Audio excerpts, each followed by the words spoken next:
Texas has the highest number of uninsured people in the United States, and especially in the Brazos Valley, where we don't have a lot of resources that the large cities have.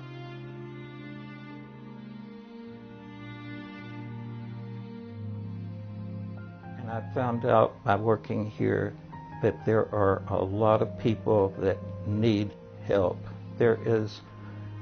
We can't even help everyone.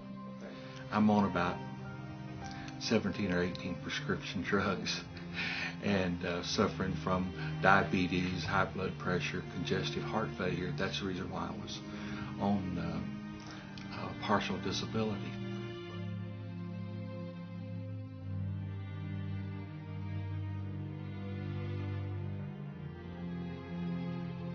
As an example, this one asthma medication itself, a 3-month supply, is almost $800 in retail price. Our patients, for the most part, have no income or well below the poverty level and cannot afford the cost of their care.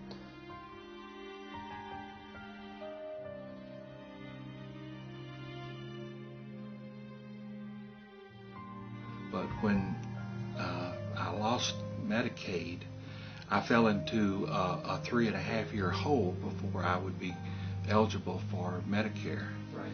I probably would not survive that 3.5 years without the help from Health for All.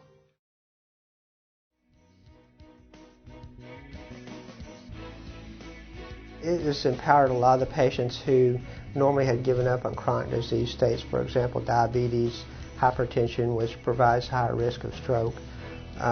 Provides them to better treat themselves and less chance of going into the hospital or emergency room more frequently. So in a bottom line, it's helping them prevent things that can happen on their chronic disease states.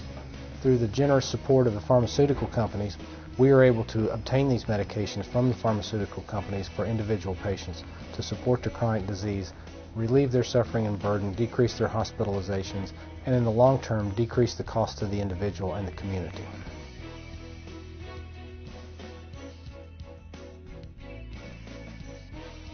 We have people who have no medical training who work here regularly and faithfully and make a huge contribution. We have nurses who volunteer their time, pharmacists, physicians, and none of this could happen without that coming together of people helping people.